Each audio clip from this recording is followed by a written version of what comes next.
Set theory का ये question देखने में बड़ा कम्प्लेक्स लगता है, पर इसका लॉजिक बहुत ही सिंपल है। क्वेश्चन कह रहे हैं कि if set x has 10 element, अगर सेट एक्स के पास 10 एलिमेंट्स हैं एंड ए जो दिया हुआ है ऑर्डर्ड पेयर एक्स वाई की फॉर्म में दिया हुआ है, और जो एक्स वाई एलिमेंट है वो सेट एस में से ही लेने हैं, और एक कंडीशन दी हुई है और एक्स और वाई एक दूसरे के इक्वल नहीं होने चाहिए, then number of element in set A. हमने ऑर्डर्ड पेयर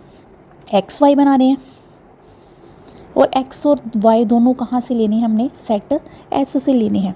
अगर कोई रिस्ट्रिक्शन ना होती, यहाँ पे एक रिस्ट्रिक्शन दी हुई है कि x और y इक्वल नहीं होने चाहिए, अगर रिस्ट्रिक्शन ना होती तो टोटल हमारे पास पेयर्स कितने होते, टोटल पेयर्स होते हमारे पास 10 × 10, क्योंकि टोटल 10 एलिमेंट है, x के भी 10 आएंगे, x की जगह पे 10, y की जगह पे भी 10, यानी कि टोटल कितनी आ जाएंगी हमारे पास 100 टोटल पेयर्स बन सकते हैं। ठीक है, क्योंकि 10 ले सकते हैं, x के भी 10 ले सकते हैं, y के भी 10 ले सकते हैं, यानी कि 100 आ जाएंगी। लेकिन कंडीशन यहाँ दी हुई है x not equal to y, यानी सेम एलिमेंट नहीं लेने हमने, जैसे 1 1 नहीं लेना, 2 2 नहीं लेना, अप टू सोन जो सेम वाले हैं वो कितने एलिमेंट आ जाएंगे, 10 तक हैं, 10 एलिमेंट है तो 10 तक ही आएंगे, यानी कि वो जो 10 एलिमेंट है सेम वाले वो हमने नहीं लेने,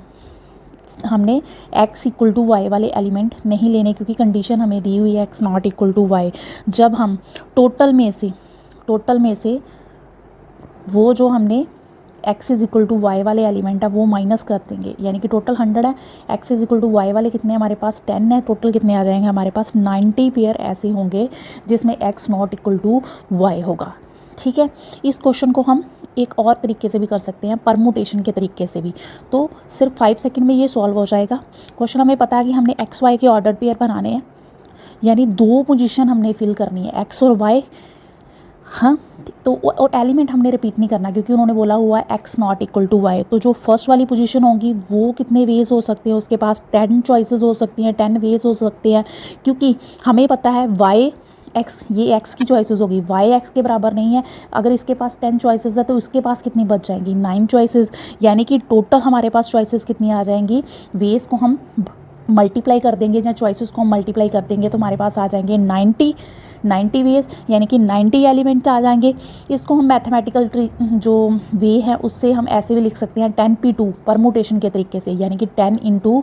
9 that is equal to 90। Clear है।